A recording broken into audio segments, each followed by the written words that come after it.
স্বাগত বৈশাখী টেলিভিশনের নিয়মিত আয়োজন ইস্পাহানি মির্জাপুর জিরো আওয়ারে। সাথে আছি জুনায়েদ তালুকদার। দর্শক, সমসাময়িক রাজনীতি, অর্থনীতি, আন্তর্জাতিক সহ গুরুত্বপূর্ণ বিভিন্ন বিষয় নিয়ে আমরা কথা বলে থাকি আমাদের এই অনুষ্ঠানে।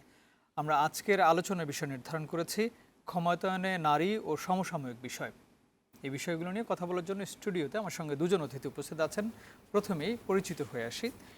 আমার পাশেই আছেন হেলেন জেরিন খান, সংসদ সদস্য বিএনপি, এবং মার্দিয়া মমতাজ, সংসদ সদস্য বাংলাদেশ জামায়াতে ইসলামী। আপনাদের দুজনকে স্বাগত জানাচ্ছি আমাদের আজকের আয়োজনে।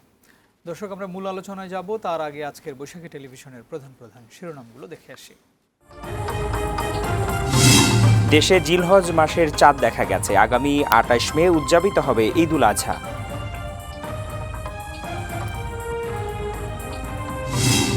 আগের জনস্বার্থ বিরোধী প্রকল্প বাদ দেওয়া হবে, মন্তব্য অর্থমন্ত্রীর। ৩ লাখ কোটি টাকার রেকর্ড এডিপি এনইসিতে অনুমোদন।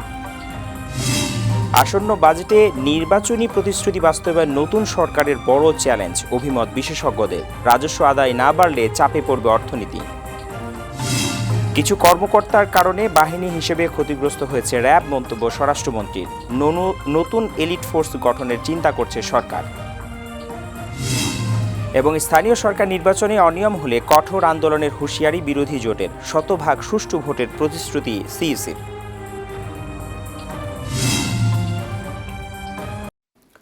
দর্শক, শিরোনামগুলো দেখছিলেন। আমাদের এই অনুষ্ঠানটি বৈশাখী টেলিভিশনের পাশাপাশি ইউটিউব চ্যানেল এবং ফেসবুক পেজেও সরাসরি সম্প্রচারিত হচ্ছে। আপনারা সংযুক্ত থেকে আপনাদের মতামত জানাতে পারেন। আমরা আলোচনা করব ক্ষমতায়নে নারী এই বিষয় নিয়ে। প্রথমেই হেলেন জেরিন খান, আপনার কাছ থেকে একটু জানতে চাই, আজকে মাননীয় প্রধানমন্ত্রী তারেক রহমান আপনাদের সঙ্গে, যারা নারী সংসদ সদস্য সংরক্ষিত আসনের, তাদের সঙ্গে বৈঠক করেছেন এবং বিভিন্ন বিষয়ে দিক নির্দেশনা দিয়েছেন। আমরা একটু প্রথমেই ছোট করে জেনে আসতে চাই যে কি ধরনের দিক নির্দেশনা পেলেন আপনারা। ধন্যবাদ আপনাকে, ধন্যবাদ দর্শক শ্রোতাদেরকে, এবং সহ আলোচক হিসেবে মার্জিয়া পাব এখানে এসেছেন, তাকেও ধন্যবাদ। দেখেন, আজকে মানে আমাদের তো মূলত দিক নির্দেশনার জন্যই আমরা খুবই সৌভাগ্যবতী বলবো যে আমরা সংরক্ষিত আসনের নারী এমপি যারা হয়েছি, মাননীয় প্রধানমন্ত্রী শত ব্যস্ততার মাঝেও তিনি সময় বের করে আমাদেরকে সময় দিয়েছেন, দিক নির্দেশনা দিয়েছেন। আমি একটু আগে যেতে চাই যে আমরা মাননীয় প্রধানমন্ত্রীকে ওখানে তো সরাসরি বলেছি, এবং আপনার স্টুডিওর মাধ্যমে বলতে চাই যে তাকে ধন্যবাদ দিতে চাই। যে দেখেন, প্রথম থেকেই কিন্তু যেটা হয়েছে, আমরা অনেক সময় বলে থাকি যে আমাদের পুরুষতান্ত্রিক সমাজ ব্যবস্থায় নারীদেরকে সঠিকভাবে আমরা যেভাবে এগুতে চাই, মূল্যায়ন চাই, সেটা অনেক ক্ষেত্রেই কিন্তু আমরা পাই না। কিন্তু জাতীয়তাবাদী দল, আমরা সেই দলের কর্মী হিসেবে সৌভাগ্যবতী বলবো, কারণ দেশনেত্রী বেগম খালেদা জিয়া, শহীদ রাষ্ট্রপতি জিয়াউর রহমান ঠিক একইভাবে আমাদের মাননীয় প্রধানমন্ত্রী নারীদেরকে খুবই গুরুত্ব দিয়ে থাকেন। কারণ এটার মূলত যে দেশের অর্ধেকের বেশি নারী, সেই নারীদেরকে যদি সমাজের সর্বস্তরে মানে সমানভাবে পুরুষের সাথে সাথে সমানভাবে যদি তাদেরকে কাজে লাগানো না যায়, তাহলে দেশটি সামনের দিকে আমরা যত কথাই বলি না কেন এগোতে পারবে না। সেটাকে কেন্দ্র করেই আমরা দেখেছি শহীদ রাষ্ট্রপতি জিয়া রহমান যেমন নারী ও শিশু মন্ত্রণালয় করেছিলেন, দেশনেত্রী বেগম খালেদা জিয়া প্রথমে ম্যাট্রিক, তারপরে ইন্টারমিডিয়েট, অবৈতনিক শিক্ষা ব্যবস্থা চালু করেছিলেন। এছাড়া নারীর ক্ষমতায়নের জন্য আরও ধরেন প্রশাসনিক যে সুযোগ সুবিধা দরকারগুলো সেগুলো করেছিলেন। তো মাননীয় প্রধানমন্ত্রী, বর্তমান প্রধানমন্ত্রী, তিনি যেটা করেছেন, একটা তো ফ্যামিলি কার্ডের মধ্যে করছেন, আর একটা যেটা না আমরা পলিটিশিয়ান হিসাবে খুবই গর্ববোধ করছি, সেটা হলো যে এবার আমাদের যে মনোনয়ন প্রক্রিয়া আপনি দেখেছেন, যেটা করেছিলেন যে আমরা ৩০০-র মতো আমরা ফর্ম কিনেছিলাম, মানে ১৩০০-র মতো, এবং ৯০০ কিন্তু জমা দেওয়া হয়েছে। এবং তিনি দুদিন অক্লান্ত পরিশ্রম করে, একদিন তো রাত ৪:৩০ পর্যন্ত কিন্তু 1 to 1 প্রত্যেকের সাথে কথা বলেছেন এবং প্রত্যেকের কথা শুনেছেন। সেটাতে হয়েছে কি, নারীদের মধ্যে কিন্তু একটা স্পিড এসছে। ধরেন হয়তো এইসের মধ্যে ৯০০-র মধ্যে মাত্র ৩৬ জন বেছে নিয়েছেন, কিন্তু বাকিদের সাথে কথা বলেছেন এবং বলেছেন যে ধারাবাহিকভাবে যোগ্যতা অনুযায়ী প্রত্যেককে কাজে লাগানো হবে। এটাতে কিন্তু সবাই খুবই খুশি হয়েছেন। ঠিক একইভাবে যেমন ধরেন আমাদের অতীত দিনে কিন্তু এই জায়গাগুলো এরকমভাবে দেখি নাই।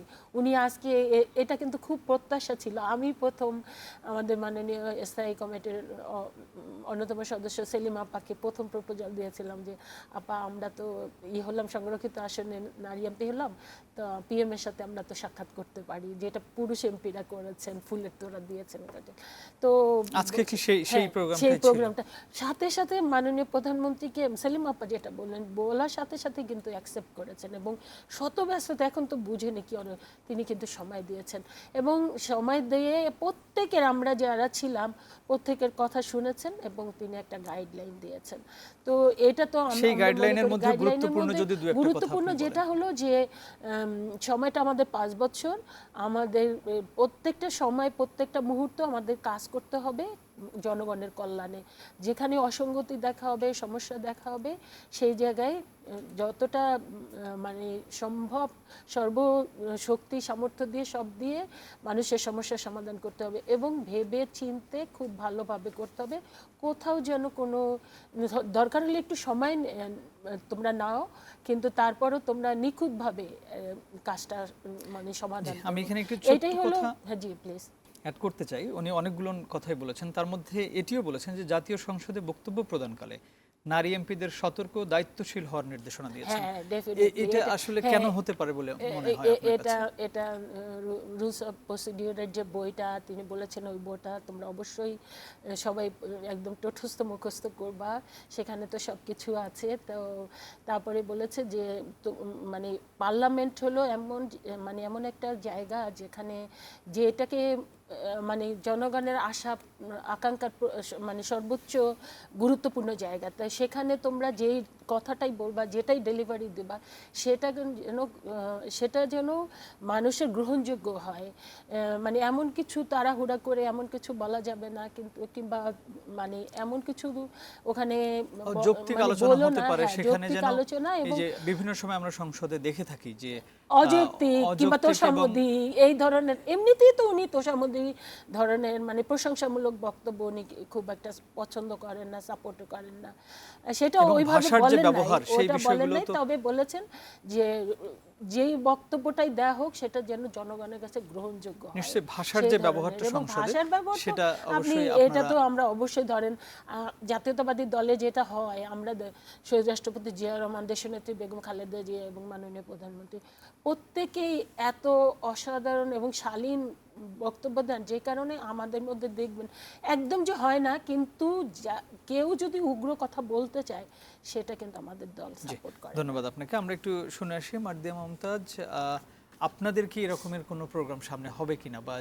আপনাদের জামায়াত ইসলাম বা 11 দলীয় জোট থেকে এরকম কোনো নির্দেশনা আছে কিনা বা দিয়েছে কিনা, অথবা সেটা এরকম আনুষ্ঠানিকভাবে জানানো হবে কিনা, দলীয় কোনো বিষয় যদি থাকে আমরা একটু জানতে চাই। জি, আমাদের যেটা হচ্ছে এখন প্রথমত বাজেট অধিবেশন সামনে, আমরা তো শপথের 1 মাসের মধ্যে বাজেট অধিবেশন শুরু হচ্ছে, তো সেই কেন্দ্রিক প্রস্তুতির ঘনঘটাটা একটু বেশি। মন্ত্রণালয় হিসেবে আমরা কিছু কাজ করছি, কিছু ছোটোখাটো কমিটি ভাগ করা হয়েছে ছোট ছোট করে, সেগুলো এখনও খুব অফিসিয়াল ঘোষণা হয়নি, কিন্তু আমাদের ট্রেনিং চলছে। আমরা এর মধ্যে বেশ কিছু সংস্থার সাথে বসেছি যারা বাজেট অ্যানালিসিস করে, আর 21 তারিখে একটা ওরিয়েন্টেশন আছে, আর জুনের শুরুর দিকে আরও 2টা ওরিয়েন্টেশন আছে আমরা যতটুকু জানি। তো মূল কাজটা হচ্ছে সংসদের, আসলে কাজটা তো হচ্ছে লেজিসলেশন, আইন বিষয়ক কাজ, কিন্তু এটার সাথে আমাদের সবার তো আগে থেকে ওরিয়েন্টেশন নাই। আমাদের মধ্যে লয়ার আছেন একজন, তো বাকিদের এই ব্যাপারে জানানো এবং বাংলাদেশের হিস্ট্রির সাথে সেটাকে ম্যাচ করা, কোন কোন জায়গায় কোন কোন দিকে মনোযোগ দিতে হবে, এই ব্যাপারে আমাদের রেগুলার ক্লাস হচ্ছে, ওয়ার্কশপের মতন হচ্ছে। ধন্যবাদ। আমরা আজকের আলোচনার বিষয় নির্ধারণ করেছি ক্ষমতায়নে নারীর ক্ষমতায়নের যে প্রধান ক্ষেত্রসমূহ, সেগুলো কি বাংলাদেশে মানে মেনটেন করা সম্ভব হচ্ছে? আপনারা কি সেগুলো পাচ্ছেন? যেমন আমরা যদি বলি যে অর্থনৈতিক স্বাধীনতা, যেটা অনেক নারীরাই এখন কাজ করছেন, অর্থনৈতিক স্বাধীনতা আছে, রাজনৈতিক অংশগ্রহণ, সিদ্ধান্ত গ্রহণের ক্ষমতা, আইনি সুরক্ষা, এই সব বিষয়গুলোকে যদি একটা প্যাকেজ হিসেবে আমরা বলি, সেটা কি আপনারা মনে করছেন কিনা যে না, হ্যাঁ সবগুলোই আছে নারীর ক্ষমতায়নের জন্য? আচ্ছা, প্রথম কথা হচ্ছে বাংলাদেশের পরিপ্রেক্ষিতে নারীর ক্ষমতায়নের, আমি যদি ইউনেস্কোর সংজ্ঞা অনুযায়ী যে 8টা ধাপ এগুলাকে ধরি, সেই 8টা ধাপের কোনোটা অসম্ভব না, সম্ভব। আবার আরেকটা ব্যাপার কি জানেন, নারী তখন ভালো থাকে যখন সমাজটা ভালো থাকে, অথবা সমাজ তখন ভালো থাকে যখন নারী ভালো থাকেন, কারণ নারী সমাজের এমন একটা অংশ যিনি নিজে ভালো থাকলে বাকি অংশটুকুকেও ভালো রাখেন। তো এখানে বাংলাদেশের অনেকগুলো সংকট আছে এবং আমরা একটা ফেসিস্ট শাসনামলের কারণে আমরা দেখেছি যে এটা একটা লম্বা সময় ছিল। রাজনৈতিকভাবে নারীকে কোণঠাসা করতে গিয়ে কিংবা রাজনৈতিক দলগুলোকে কোণঠাসা করতে গিয়ে সবচাইতে ভালনারেবল হয়ে গেছে নারী। সোশ্যাল সিকিউরিটি যদি ধরি কিংবা সোশ্যাল সেফটি যদি ধরি, বিচারহীনতার সংস্কৃতি যদি ধরি, এগুলো কিন্তু এখনও আমাদের কাঁধে আছে। এটার জন্য আমাদের সবার একসাথে কাজ করা দরকার এবং এই জায়গাগুলোকে আমরা আইডেন্টিফাই করেছি। এই জায়গা যে সোশ্যাল সিকিউরিটির জন্য সোশ্যাল সেফটি নেটের একটা ব্যবহার আছে, এখানে কিছু প্রণোদনার মাধ্যমে সরকার সেটাকে এনশিওর করে। বিচার ব্যবস্থাকে কার্যকর করার জন্য সরকারের কিছু পদক্ষেপ থাকে, আর সেটার সাথে সাথে মানুষের দায়িত্বশীলতার বিষয় আছে যেটা আসে এডুকেশন সিস্টেম থেকে। তো এই সবগুলোকে এনশিওর করার জন্য আমরা সরকারকে অবজার্ভ করব, সরকারকে সাহায্য করব, ফিডব্যাক দিব। আমরা এভাবে প্রস্তুতি নিচ্ছি। সংরক্ষিত নারী আসনে আপনারা যারা এসেছেন তারা কতটা ভূমিকা রাখতে পারবেন বলে মনে হয়, যে যারা পুরুষ সংসদ সদস্য, এই সদস্য যারা থাকবেন এখানে বা আছেন, নির্বাচিত সংসদ সদস্য যারা এখানে আছেন, তারা যেভাবে কাজ করবেন জনমানুষের জন্য তাদের নিজস্ব এলাকায়, বা যারা এমপি মন্ত্রী হয়েছেন তারা তাদের মন্ত্রণালয় নিয়ে কাজ করবেন, একইভাবে কি নারী সংসদ সদস্য যারা হচ্ছেন তারা কি পারবেন বলে মনে হয় আপনার কাছে? আচ্ছা, এখানে সরকারি দল এবং বিরোধী দলের তো কিছু পার্থক্য থাকে কাজের।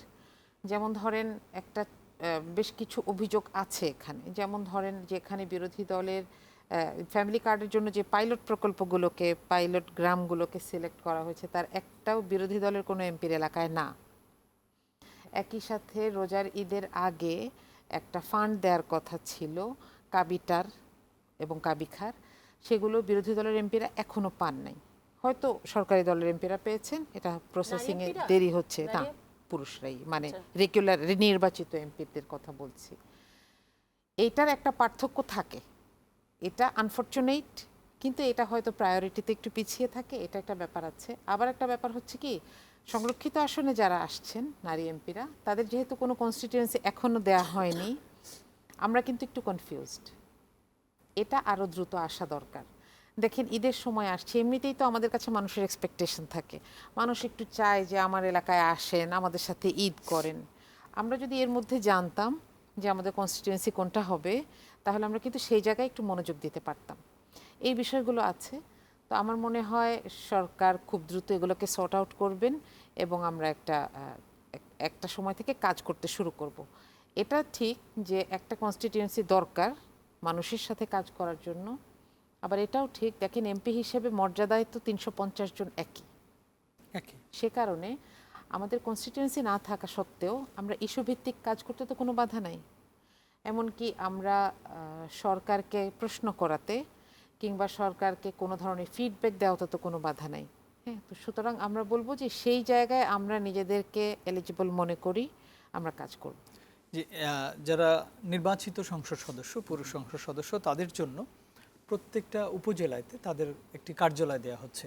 জি, সেটা কি আপনারাও চাইবেন কিনা এই কার্যালয়, যেহেতু নির্বাচিত সংসদ সদস্যরা পাচ্ছেন? আপনারা তো কোনো দিক থেকে পিছিয়ে না, সবাই তো সমান অধিকারী। সেই ক্ষেত্রে আপনারাও এটা চাইবেন কিনা, নাকি আপনাদের জন্য এটা বরাদ্দ আছেই?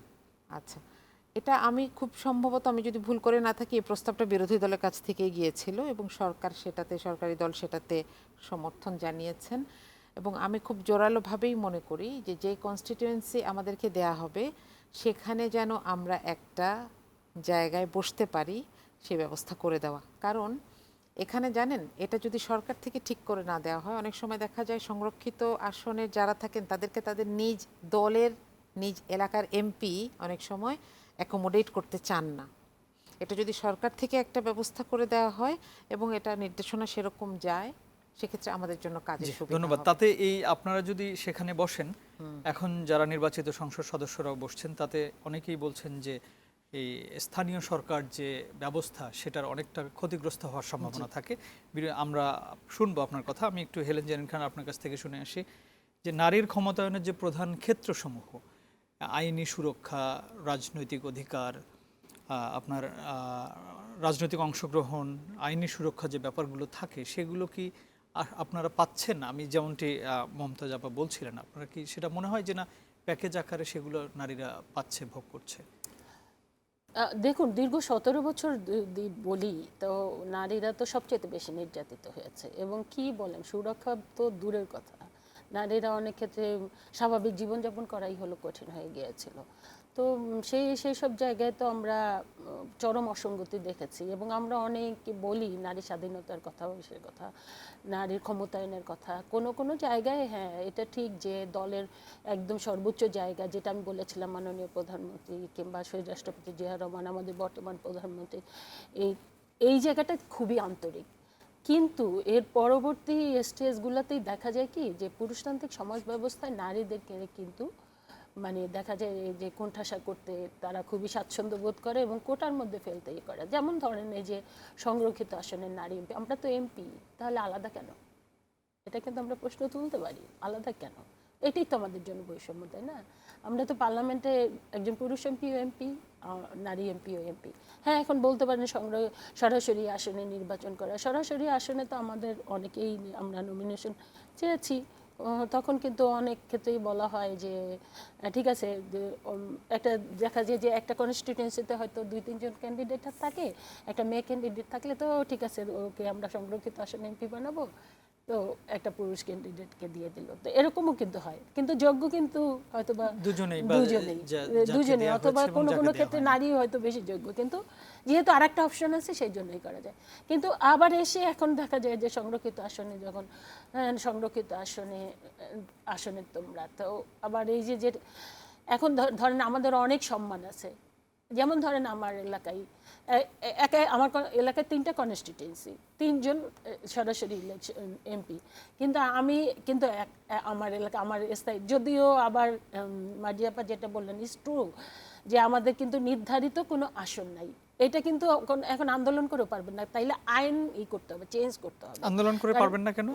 পারবে তখন এটা পার্লামেন্টে আনতে হবে, এনে 2/3 মেজরিটির মাধ্যমে এই আইনটাই করতে হবে যে আমাদের প্রত্যেকের একটা কনস্টিটিউয়েন্সি দরকার, হ্যাঁ সেটা করতে হবে। কিন্তু এখন যেই আইনটা আছে সেই আইনে কিন্তু আমাদের কোনো আসন নাই। হ্যাঁ, আমরা কিন্তু ধরেন হ্যাঁ আমার যেমন আজকে আমাদের মাননীয় প্রধানমন্ত্রীকে আমরা বলেছি যে আমরা আমাদের স্থায়ী ঠিকানা আমাদের ওই এলাকায় কাজ করব, তো মাননীয় প্রধানমন্ত্রী কিন্তু মানে কোনো আপত্তি করেন নাই, তিনি বলেছেন ঠিক আছে, মানে কাজ করে যেতে হবে, যে মানুষের কল্যাণে যা যা দরকার সেটা করে যেতে হবে। তো ও এখন ধরেন সম্মানের দিক থেকে এটা এমন যে ধরেন আমার 3টা কনস্টিটিউয়েন্সি সবাই কিন্তু আগ্রহী যে উনি তো 3টা কনস্টিটিউয়েন্সির এমপি, কারণ আমি একা, ওরা তো 3টা কনস্টিটিউয়েন্সিতে।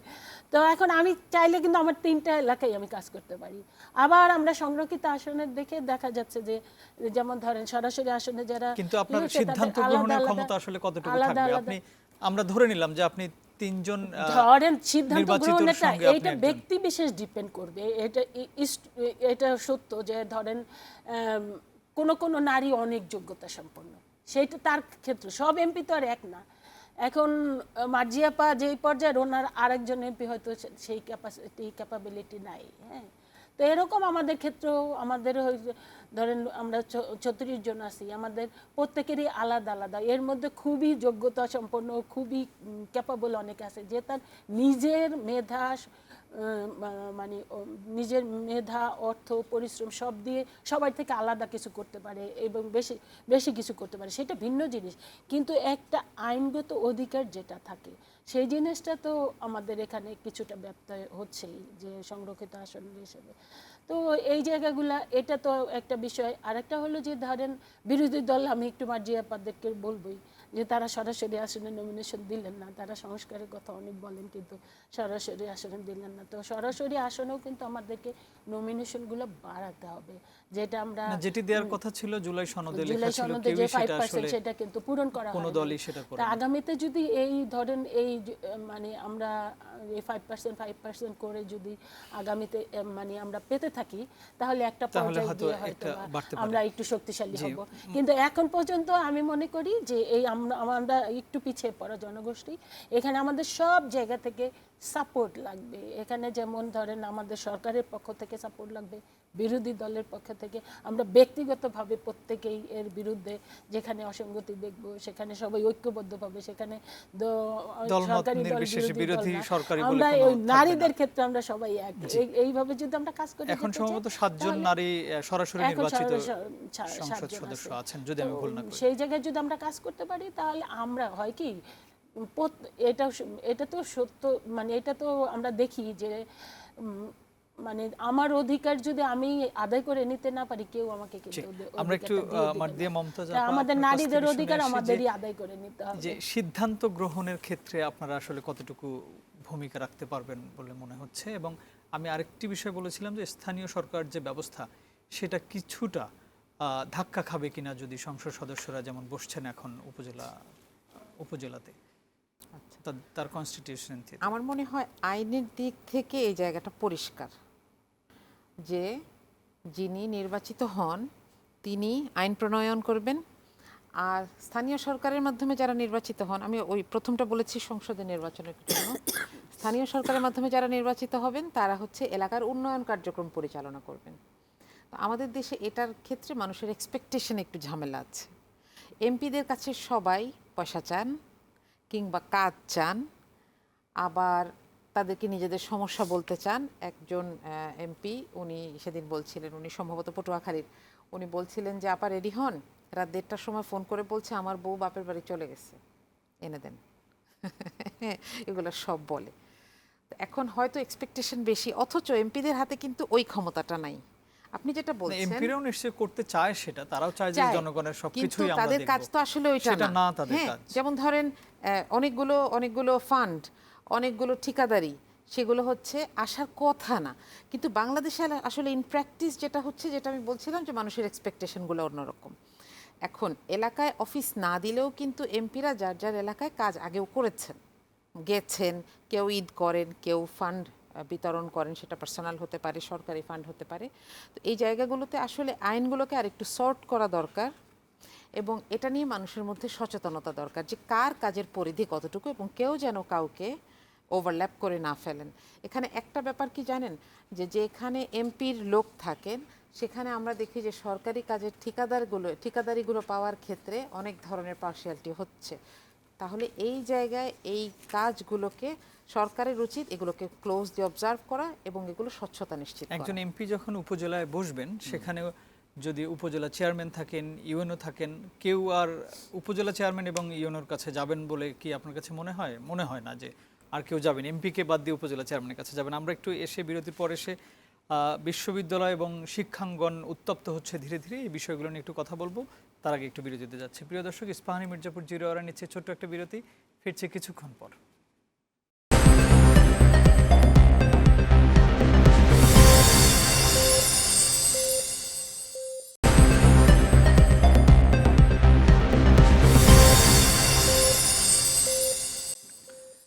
আবারও স্বাগত ইস্পাহানি মির্জাপুর জিরো আওয়ারে। আমরা সমসাময়িক বিষয় নিয়ে কথা বলবো। হেলেন জেরিন খান, আপনাকে দিয়ে একটু শুরু করতে চাই। বিশ্ববিদ্যালয়গুলো শিক্ষাঙ্গন যদি বলি যে উত্তপ্ত হচ্ছে, আমরা ডুয়েটের বিষয়ে যদি আলোচনা করি, সেখানে একজন উপাচার্যকে নিয়োগ দেওয়া হয়েছে এবং সেখানে একটি মানে সাধারণ ছাত্রদের ব্যানারে সেখানে মিটিং হচ্ছিল যে তাকে লাল কার্ড দেখানো হবে, যোগদান করতে দেয়া হবে না। একটি কথা ছিল যে বিএনপির যারা দল করেন, দলীয় লোকজনকে ভিসি নিয়োগ দেওয়া হচ্ছে, সেখানে এই বিশ্ববিদ্যালয়ের যিনি শিক্ষক আছেন তাকেই নিয়োগ দেওয়া হোক। এটা নিয়ে বিশ্ববিদ্যালয়ে অনেকগুলো উত্তপ্ত হচ্ছে, তার মধ্যে ডুয়েট একটা যদি একটু শুনে আসি যে কেন হচ্ছে আসলে এই ব্যাপারগুলো। দেখুন, মানে বিশ্ববিদ্যালয় বলেন আর কলেজ ক্যাম্পাস বলেন, দীর্ঘ বছর যাবৎ এগুলা এত কদাচার হচ্ছে, এবং আমরা তো 17 বছর দেখেছি যে এখানে কি অনৈতিক অন্যায় কাজগুলো হয়েছে। কেউ হলগুলোতে টর্চার সেল করে করে ছাত্রছাত্রীদেরকে টর্চার করা হয়েছে, এবং দলীয়করণ আত্মীয়করণ এটা তো করাই হয়েছে। তা এখন বিএনপির যেটা বলা হচ্ছে, সেটা আমি এক্সাম্পল হিসাবে আমি এইটুকু বলতে পারি যে উন্নত বিশ্বেও কিন্তু আছে, সরকার পরিবর্তন হওয়ার সাথে সাথে দেখা যায় যে প্রশাসন বলেন বিশ্ববিদ্যালয় বলেন চেঞ্জ হয়ে যায়। সেটা ধরেন যে আমেরিকার যে আমরা যদি এখানে এক্সাম্পল নিয়ে আসি, সেখানে কিন্তু দেখা যায় যে আমেরিকার প্রেসিডেন্ট চেঞ্জ হওয়ার সাথে সাথে তার টোটাল প্রশাসন চেঞ্জ হয়ে যায়। তা ডেমোক্র্যাটরা আসলে পুরো ডেমোক্র্যাট দিয়ে সাজানো হয়, আবার রিপাবলিকানরা আসলে পুরা রিপাবলিকানরা দিয়ে। এটাতে কোনো অপরাধের আমি কিছু দেখি না। যেটা হলো হয় যে এইটা যদি পাওয়ারটা মিসইউজ করা হয়, এখানে করাপশন করা হয়, এখানে অন্যায় কাজ করা হয়, সেইটাকে আপনি তাহলে দেখতে পারেন। তিনি জয়েন তাহলে করার আপনি আগেই তাকে যেটা জয়েন করতে আমি দিচ্ছেন যেটা না? বলছি, এটার মূল যেটা হচ্ছে সেটা হলো যে এই 17 বছর কিন্তু জাতীয়তাবাদী ছাত্রদল, আপনি জানেন যে ক্যাম্পাসগুলোতে কিন্তু তারা কোনো অ্যাক্টিভিটিস করতে পারে নাই। তো যখনই গিয়েছে তাদের মাথা ফাটলে দিয়েছে, তাদেরকে মেরেছে, পিটিয়েছে, তারপর ধরে আবার পুলিশের কাছে দিয়ে দিয়েছে। কিন্তু শিবির কিন্তু ওই যে গুপ্ত কথা বললে আপনার হয়তো খারাপ লাগবে, এই যে শিবির কিন্তু গুপ্ত রূপ ধারণ করে ছাত্রলীগের সাথে গিয়ে ওরা কিন্তু থেকে গিয়েছে। এইটা হয়েছে কি, এখন ওই যেহেতু ওরা ক্যাম্পাসগুলোতে ছিল, হলগুলোতে ছিল, এখন ওই সময় যেমন ওরা ছাত্রলীগের রূপ ধারণ করেছিল, এখন আবার দেখা যাচ্ছে ছাত্রলীগের অনেক কিন্তু শিবিরের রূপ ধারণ করে আছে। এই ছাত্রলীগ এবং শিবির একাকার হয়ে এখন সেই আগের অবস্থা। 17 বছরও যেমন ছাত্রদল ক্যাম্পাসগুলোতে ঢুকতে পারে নাই, এই অন্তর্বর্তীকালীন সরকারের সময়ে কিন্তু আপনি জানেন যে ছাত্রদল কিন্তু হলগুলোতে ঢুকতে পারে নাই। প্রথম তো ক্যাম্পাসেই ঢুকতে দিবে না, পরে কোনোভাবে ক্যাম্পাসে করছে, কিন্তু হলগুলোতে ঢুকতে দিচ্ছে না। সাধারণ ছাত্রছাত্রীদের কথা বলে হলগুলোতে ঢুকতে দিচ্ছে না। ফর এক্সাম্পল, আমি যেমন ইডেন বিশ্ববিদ্যালয় কলেজের নির্বাচিত বিবি, আমি হলে ছিলাম। হলে মানে আসলে তো ছাত্র রাজনীতির মূল হলো হলগুলোতেই তো সমস্যা থাকে, এবং এই সমস্যা যারা সমাধান করতে পারে তারাই কিন্তু নেতৃত্বে আসে। সেই কারণে হলে না থাকলে কিন্তু হলের মানে আপনার ছাত্র রাজনীতি হবে না, বাসায় থেকে আপনি রাজনীতি করতে পারবেন না। হলেই সবচেয়ে সমস্যা থাকে, যে কারণে ওখানে তারা পপুলার হয়। যারা বেশি ছাত্রছাত্রীদের সমস্যার সমাধান করতে পারে তারা পপুলার।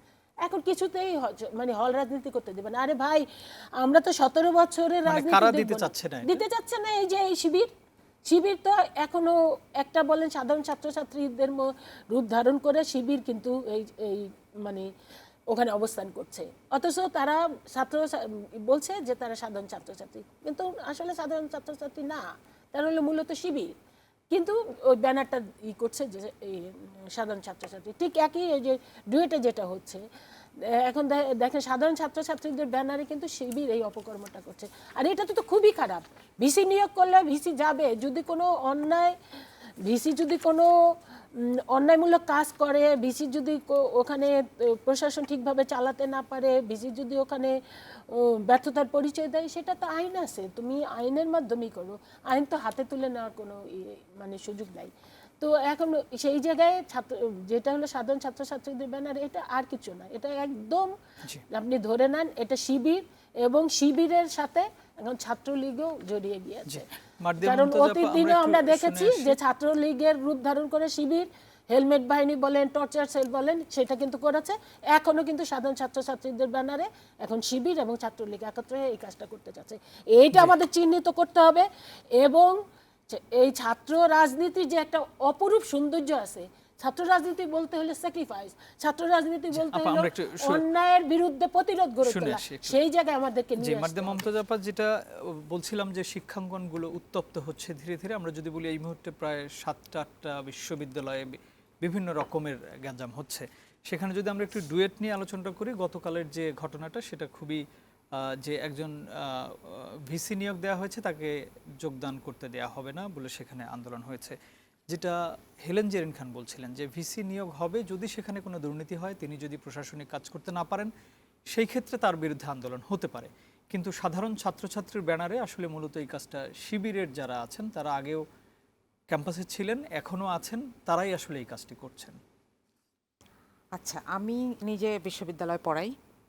আমি নিয়মটা যদি আমরা প্রথমে একটু দেখি যে একজন ভিসি নিয়োগ কিভাবে হবে। একটা হচ্ছে যোগ্যতার বিচারে, আর একটা হচ্ছে জ্যেষ্ঠতার বিচারে, এবং এইগুলোর বিচারে যিনি এগিয়ে থাকেন দুটো প্যারামিটারকে সামনে রেখে তাকে ন্যাচারালি ভিসিতে নিয়োগ দেওয়ার কথা। এক রাতে যখন 11টি বিশ্ববিদ্যালয়ের ভিসি চেঞ্জ হয় এবং যেখানে ঢাকা বিশ্ববিদ্যালয়ে যিনি নিয়োগ পেয়েছেন তিনি সরাসরি সাদা দলের ঘোষিত শিক্ষক এবং তিনি এর আগে বিএনপির অনেক দলীয় কাজে অংশগ্রহণ করেছেন। সেখানে সরকারি দলের সংশ্লিষ্টতার কাছে তাকে এই প্রশ্ন উঠবে, তাকে এটার জবাব দিতে হবে। এবং জ্যেষ্ঠতার বিচারেও তিনি কিন্তু ভিসি হওয়ার জায়গায় ছিলেন না। আপনি যদি ডুয়েটের কথা বলেন, যেটা বলছিলেন, একটি রাজনৈতিক দল করে না সেটা অপরাধ না, কিন্তু সেটার কারণে তিনি প্রায়োরিটি পাচ্ছেন কিনা এটা হচ্ছে কাজটা অপরাধ। যদি তিনি সুন্দরভাবে করেন তাহলে অসুবিধা আছে। আপনি কাজ তো পরে, আগে তো নিয়োগের যে প্যারামিটারগুলা সেখানে তাকে প্রায়োরিটিতে আসতে হবে না? এটা তো অনেক বছর থেকেই আমরা দেখে আসছি যে হ্যাঁ, এটা আপনি বলতে পারেন যে বাংলাদেশে ম্যাল প্র্যাকটিসটা অনেক বছর ধরে হচ্ছে। তার মানে এই না যে আমরা প্র্যাকটিসের দিকে যাব না। ডুয়েটে যেটা হচ্ছিল, ডুয়েটের স্টুডেন্টরা একটা বিশেষায়িত শিক্ষা ব্যবস্থা থেকে আসে এবং তারা চায় তাদের টিচাররা তাদের এই রিয়েলিটিটাকে বুঝুক। একমাত্র ইউনিভার্সিটি, ডুয়েটের মতো ইউনিভার্সিটি বাংলাদেশে একটি, যেটা ডিপ্লোমা স্টুডেন্টদেরকে বিএসসি ডিগ্রি দেয়। তাদের যেটা চাওয়া ছিল যে তাদের ভিসি তাদের ইউনিভার্সিটির টিচার হবেন, তাহলে তিনি সেই জায়গার রিয়েলিটি বেশি বুঝবেন। এইটা কি এমন কোনো দাবি যেটার জন্য শিবিরকে নামতে হবে? এখন আমি আপনাকে একটা কথা বলি, আপনার মনে থাকবে যে এই যে বিগত ফেসিস্টের আমলে আমরা যখনই দেখতাম যে একটা হরতাল দিয়েছি, তখনই হরতাল হলে এটা আইনশৃঙ্খলা বাহিনী দেখবে যে ওখানে কোনো ঝামেলা হচ্ছে কিনা, কিন্তু তখন কেন যেন সেখানে সরকার বলতো যে এটা সরকার নামানোর আন্দোলন এবং একটা শঙ্কায় থাকতো। আমি বলবো যে আমাদেরকে ওই ট্রেডিশনে গেলে কিন্তু হবে না। একটা যৌক্তিক আন্দোলন, এটার পেছনের যুক্তিটা কি বুঝে সেখানে ছাত্রদের সাথে কথা বলা, সমাধান করা। ঠিক আছে, আপনি এতে অ্যাপ্রোচ করেন না যে ঠিক আছে তোমরা 1 বছর দেখো, এরপর আমরা তোমাদেরকে অন্য ব্যবস্থা দিব। ইউজিসি থেকে এটা করা যায় না, আপনি দলের লোককেই দেন। কিন্তু এই আর্গুমেন্টে যেতে তো অসুবিধা নেই, কিন্তু আপনি যখন শুরুতে বলেন যে তোমরা সবাই শিবির, আমরা কি আবার ওই জায়গায় চলে যাচ্ছি? আমি এই উদাহরণ আমরা দিতেও চাই না। বিএনপি এখন মানে যারা আন্দোলন করছে আসলে সবাই সাধারণ শিক্ষার্থী আন্দোলন করছে, সেখানে দাবিটা যৌক্তিক কিনা এটা হচ্ছে ইস্যু। আর যদি ক্যাম্পাস ভর্তি সবই শিবির থাকে তাহলে তো এটা টেনশনের বিষয় যে এত শিবির কোথা থেকে আসলো। আমি আপনাকে একটা কথা একটু শেষে বলি, সেটা হচ্ছে যে ছাত্র দলের যিনি ঢাকা বিশ্ববিদ্যালয়ের সভাপতি, তার 21 সালের একটা পোস্ট দেখলাম আমি। তিনি শেখ হাসিনা প্লেন দিয়ে দেশের মানুষকে দেখছেন, বন্যার সময় সম্ভবত একটা ভিজিট করেছিলেন, সেটার ছবি দেওয়া। হ্যাঁ, এটাতে আমি এই ছেলেটিকে দোষ দেব না। কেন জানেন? ওই সময়ে ক্যাম্পাসে সারভাইভ করতে হলে অনেককে একাধিক ফেসবুক অ্যাকাউন্টও মেনটেন করতে হয়েছে, যেটার একটা সে পরিবারের সাথে যোগাযোগ করতো, আরেকটা হচ্ছে ক্যাম্পাসে বড় ভাইরা যখনই ডাকতো তখন দেখাতে হইতো যে দেখেন আমি নিয়মিত শেখ হাসিনা পোস্ট শেয়ার করি। সেটা কি ছাত্রদলের প্রেসিডেন্টও দেখাবে? এটা সবাইকে দেখাতে হতো, নইলে আপনি থাকতে পারবেন না। তো হলে কেন আপনি ক্লাসও করতে যেতে পারবেন না? ছাত্রদলের প্রেসিডেন্ট কি এভাবেই ঢাকা বিশ্ববিদ্যালয়ে ছিল সেই সময়? এই যে পোস্ট আমি আপনাকে বলছি যে এই জায়গাটাতে সবাইকে পার হতে হচ্ছে। তাহলে আমরা যখন একজন আরেকজনের দিকে বলি গুপ্ত, তখন আমরা কিন্তু আসলে ওই সময় যে ক্রাইসিসটা এটাকে অস্বীকার করি। আমাদের ওইটাকে অ্যাকনলেজ করতে হবে। সব দলের ছেলেরাই তখন ক্যাম্পাসে থাকতে হয়েছে, ক্লাস করতে হয়েছে, আসলে তো পড়তে এসেছে তাই না, ক্লাস করতে হয়েছে, সারভাইভ করতে হয়েছে এবং এটার জন্য তাদেরকে মিছিল করতে হয়েছে, স্লোগানও দিতে হয়েছে। এটা শুধু একটা দলের না। সুতরাং আমরা যখন এই গালিটা শুধু একজনকে দেই এবং গালি হিসেবে ব্যবহার করি এবং মনে করি যে সে এটাতে মন খারাপ করবে, আমি ক্রাইসিসটাকে অস্বীকার করছি, 2 এই ক্রাইসিসকে মোকাবিলার করার সমস্ত ক্রেডিট আমি শিবিরকে দিয়ে দিচ্ছি যে একমাত্র শিবিরই তাহলে ওখানে কাজ করেছে, আর কেউ কাজ করে নাই, অথচ এরা প্রত্যেকে ক্যাম্পাসে ছিল তাই না? তো এখনও আমি বলবো যে ছাত্রদের দাবিটা যৌক্তিক নাকি সেটাকে অ্যাড্রেস করা উচিত। নাইলে এই যে শত শত ছাত্রকে, শিবিরের এত ক্ষমতা যে শত শত ছাত্রকে নামিয়ে নিয়ে এসেছে, এই দাবিগুলো তো আসলে মিলে না রিয়েলিটির সাথে তাই না? আমি নিজেই যদি জবাব দিতে যাই তাহলে তো মিলে না। আমাদেরকে দাবিগুলোকে দেখা উচিত, মোট কথা হচ্ছে এটা। ধন্যবাদ আচ্ছা, আমি এখানে একটু বলতে চাই যে শত শত ছাত্র যেমন আছে, আবার হাজার হাজার ছাত্র বিপক্ষে আছে যারা নিষ্ঠুর নীরব। হ্যাঁ, কাজেই শত শত ছাত্র হয়তো শিবির আছে। আপনি একটু নোট করে রাখেন, আমরা এসেই শুনবো আপনার কাছ থেকে। আপনি এটা একটু নোট করে রাখেন। প্রিয় দর্শক, ইস্পাহানী মির্জাপুর জিরো আওয়ারে নিচ্ছে আরও একটি ছোট্ট বিরতি, ফিরছি কিছুক্ষণ পর।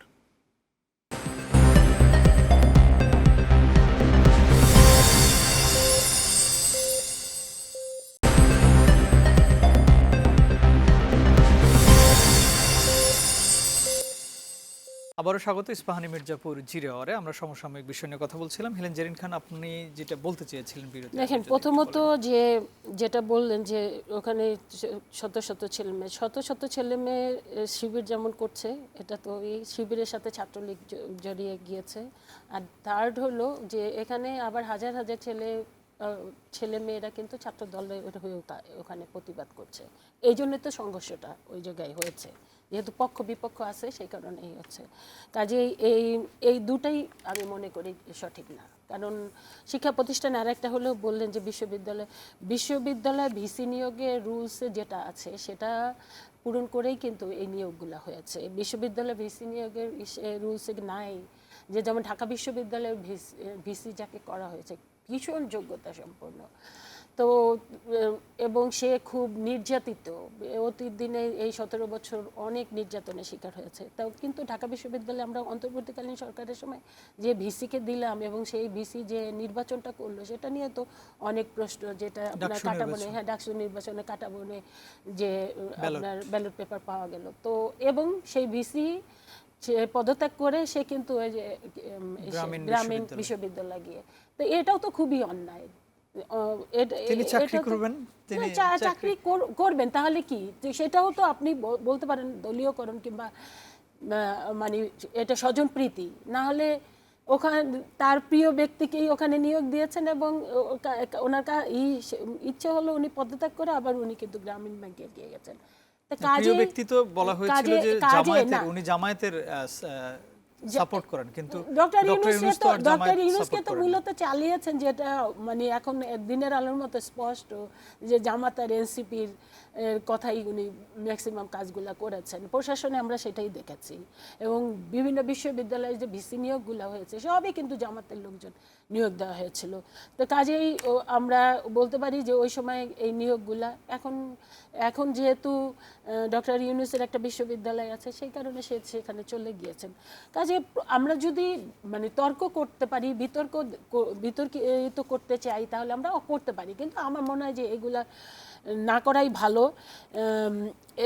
এইটা হলো যে ঢাকা বিশ্ববিদ্যালয়ের যে ভিসি হয়েছেন তার প্রতি আমি মনে করি যে বিশ্ববিদ্যালয়ের প্রত্যেকেরই, কারণ সে প্রত্যেকেরই ভীষণ আস্থা আছে, বিশ্বাস আছে এবং সেই কারণে ঢাকা বিশ্ববিদ্যালয় নিয়ে আমরা কথা বলছিলাম। একটু জাহাঙ্গীরনগর বিশ্ববিদ্যালয়ে যেটা হয়েছে একটা ধর্ষণ প্রচেষ্টা কেন্দ্র করে ওখানে অরাজকতা বিশৃঙ্খলার সৃষ্টি হয়েছে। এবং দেখেন যে ছাত্র রাজনীতি কোন জায়গায় গিয়েছে। আগে আমরা তো ছাত্র রাজনীতি করেছি, আগে আমরা টিচার বলেন, মানে প্রিন্সিপাল বলেন, ভিসি বলেন, তাদের সামনে দাঁড়িয়ে কথা বলাটাই আমি অনেকটা অদ্ভুত মনে হতো। কথা বলতাম না তা না, প্রতিবাদ তো অবশ্যই যখন অন্যায় দেখতাম করতাম, কিন্তু সেটার অনেক শালীনতা। কিন্তু জাহাঙ্গীরনগর বিশ্ববিদ্যালয়ে যেটা হয়েছে, ভিসির সামনে যে ধরনের আচরণ করেছে, তো এগুলা আমাদেরকে এই জায়গা থেকে জাতিকে উদ্ধার করতে হবে এবং বিশ্ববিদ্যালয়গুলোকেও আমি উদ্ধার করতে হবে। কারণ টিচারদের সম্মান করতে হবে। সে এখন যে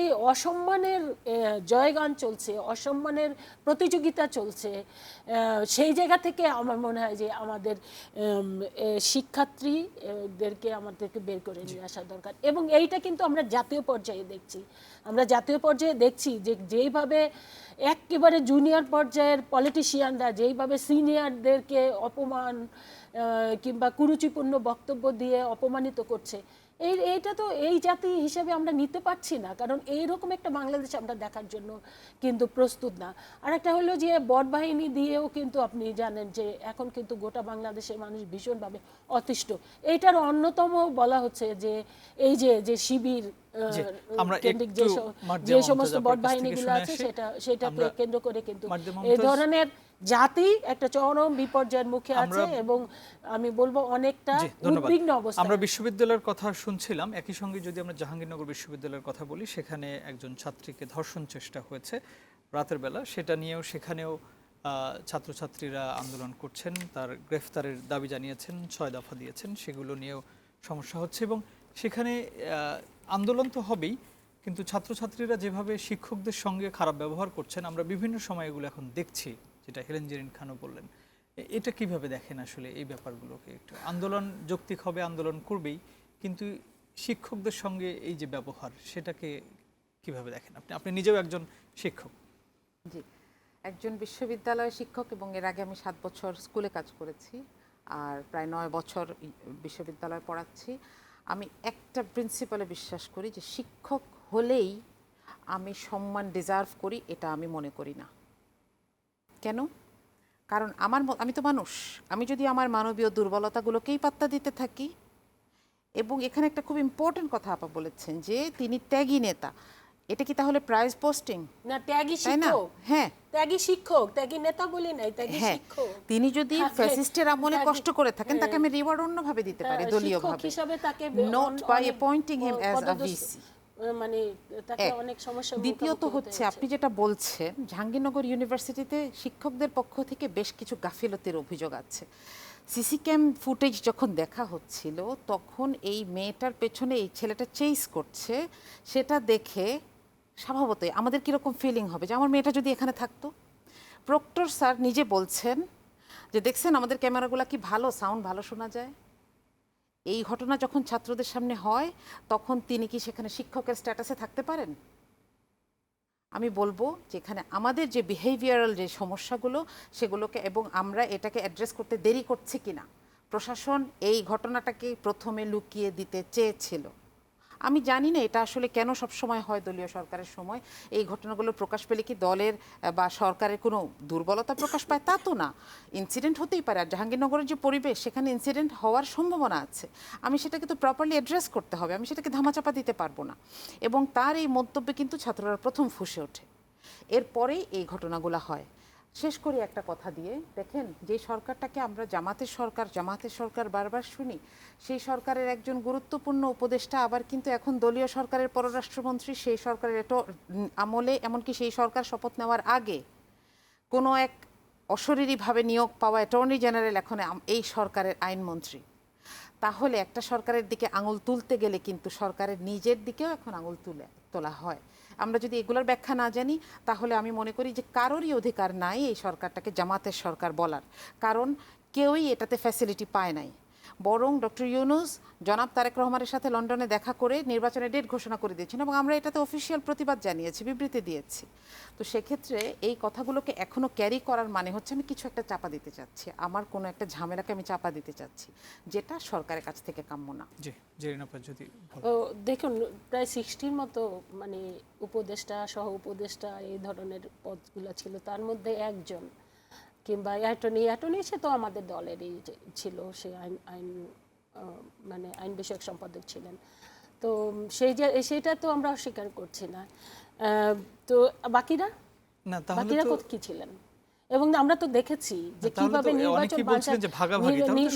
নির্বাচন না ছিল, আমাদের একদম ছিল না সেটা আমরা বলবো না। মানে আমরা একদম কাউকে যে অপছন্দ করেছি তা না, হ্যাঁ তা তো না।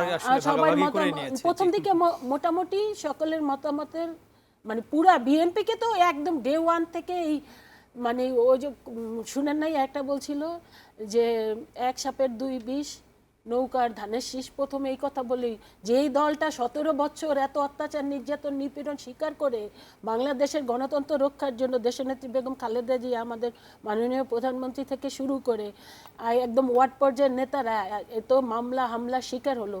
আমরা তো জামাতের মতো 14 সাল থেকে হাওয়া হয়ে যাই নাই, মানে পর্দার অন্তরালে চলে যাই নাই। আমরা তো প্রত্যেকটা জিনিস ফেস করেছি। আর ওই যে ছাত্র দলের আমাদের সভাপতি সম্পর্কে বললেন, মার্জিয়াপা, আমি এই কদিন আগে দেখলাম আবিদ নিয়ে দিয়েছে একটা ট্রেনে, আপনারা নিশ্চয়ই দেখেছেন, একটা ভাইরাল হয়েছিল, ট্রেনে ওকে কয়েকটা ছাত্র লোক ধরে ওর করছে, মানে হ্যাঁ মেট্রো স্টেশনে, হ্যাঁ। তো সেইটা এমন ভাইরাল হয়েছে, পরবর্তীতে দেখা গেল ফ্যাক্ট চেকে ওটা ভুয়া। তো এই ধরনের কিন্তু এআই দ্বারা এখন দিনকে রাত করা হচ্ছে, রাতকে দিন করা হচ্ছে। আপনারা প্রকৃত তথ্য না কখনো না। ছাত্র দলের সভাপতি বলেন আর ছাত্র দলের ওয়ার্ড লেভেলের একজন নেতা প্রকাশ্যে তারা রাজনীতি করেছে। কেউ কখনো শেখ হাসিনার দ্বারা অত্যাচারিত হয়েছে, নির্যাতিত হয়েছে, কিন্তু শেখ হাসিনার অন্যায়ের কাছে কেউ আপোষ করে নাই। এটা বিএনপির কোনো নেতা কর্মী করে নাই, এবং একদিনের জন্য অন্তরালেও যায় নাই। তো সেইটা এই ধরনের যেটা দেখেন এগুলো সব ফেক, এগুলো সব আমরা শেষ করব। আমি ওইটাই বলতে চাই যে দেখেন ছাত্ররা, আমি যেটা মার্জিয়াপা একজন শিক্ষক হয়ে তিনি এই ধরনের আইন হাতে তুলে নিবে কেন? আমরাও কিন্তু প্রতিবাদ প্রতিরোধ অবশ্যই করব। প্রতিবাদ প্রতিরোধ গণ অনশন অনশন এটাও করতে পারি, কিন্তু টিচারে যে যাচ্ছে অকথ্য ভাষায় গালিগালাজ করব, টিচারকে গিয়ে মারতে যাব, যেটা মব কালচার হয়েছিল এই 16 মাস কিংবা ফ্যাসিস্টদের সময়, সেই জায়গায় আমরা যাব না? ওই জায়গা থেকে জাতিকে আমরা সুন্দর জায়গায় নিয়ে আসব, যেখানে হ্যাঁ টিচার যদি ভুল করে আমরা প্রতিবাদ করব, আমরা মিছিল করব, মিটিং করব, অবস্থান ধর্মঘট করব, গণ অনশন করব, তারপরে তাকে আপনাকে অসংখ্য ধন্যবাদ। আমি একটু কিন্তু আপনাকে বলতে চাই, এইভাবে উনি কিন্তু মবের অকথ্য কথাটা ভাষায় বলল। গালিগালাজ করে গায়ে হাত দিতে আমি যে একটু ছোট করে কখনো শুনতে সেটা চাই, এখনো এই কিন্তু জাতি আমরা মাজারে কখনো সভ্য হামলাগুলো জাতি দেখছি। হবে না। মিরপুর 1 নম্বরে শাহ আলী মাজারেও আমরা হামলা দেখলাম, সেখানে আপনাদেরই একজন আমি কি বলবো কিভাবে বলবো বুঝতে পারছি না, তিনি একজন বুদ্ধিজীবী, তিনি চিন্তক ফরহাদ মাঝহার। উনি যেমনটি বলেছেন যে উনি ভাবছিলেন যে জামায়াত যে কাজগুলো করছে ভালোই করছিল, কিন্তু আসলে ভালোর কথা বলে ওরা ভিতরে ভিতরে খারাপ কাজগুলোই মূলত করছে। সেই হামলাকে উদ্দেশ্য করে একটু বলেছিলেন, যদি ছোট করে বলেন যে এখনো তো মব আছেই, আমরা দেখছি, এটা আর কতদিন দেখবো, একটু ছোট করে জি আমরা শেষ মব করব। আছে। বাংলাদেশ ব্যাংকের গভর্নর নিয়োগ থেকে শুরু করে সব জায়গায় মবই কাজ করেছে। একজন ভিসি মিটিংয়ে থাকছেন, তিনি তখন জানছেন যে তিনি আর ভিসি নাই। এটাই হচ্ছে। এটাকে আমি বলবো আইন শৃঙ্খলা রক্ষা করতে সরকার ব্যর্থ। দেখেন ফরহাদ মজহার এটা কোত্থেকে অভিযোগ করেছেন আমি এটার ভিত্তি জানি না। আমার কথা হচ্ছে এখানে যারা জড়িত তাদেরকে ধরা হোক, তাদেরকে শাস্তির আওতায় আনা হোক, এটাতে আমাদের কোনো দ্বিমত নাই। কিন্তু ফরহাদ মজহারের কথায় আমি ন্যায় বিচার খুঁজবো না। আর সরকার এখানে আন্দোলনকে দমাতে কিংবা ম্যানেজ করতে যে ব্যর্থ হচ্ছে সেটাকে সরকার অ্যাকাউন্ট করতে হবে। ধন্যবাদ দেখেন ওই যে আপনাদের দুজনকে মিরপুরে যেটা ধন্যবাদ। হামলা হয়েছে সেটা কিন্তু ভিডিও ফুটেজ দেখে জামাত ইসলামের 3 জনকে গ্রেফতার করা জি, হেলেন জেরিন খান, মার্দিয়া মমতাজ, আপনাদের দুজনকে অসংখ্য ধন্যবাদ স্টুডিওতে এসে আজকে আমাদেরকে সময় দেওয়ার জন্য। প্রিয় দর্শক, ইস্পাহানি মির্জাপুরের 0 আওয়ার এই ছিল আজকের মতো। আগামীকাল অন্য কোনো বিষয় এবং অতিথি নিয়ে আবারও দেখা হবে। সে পর্যন্ত ভালো থাকবেন, শুভরাত্রি।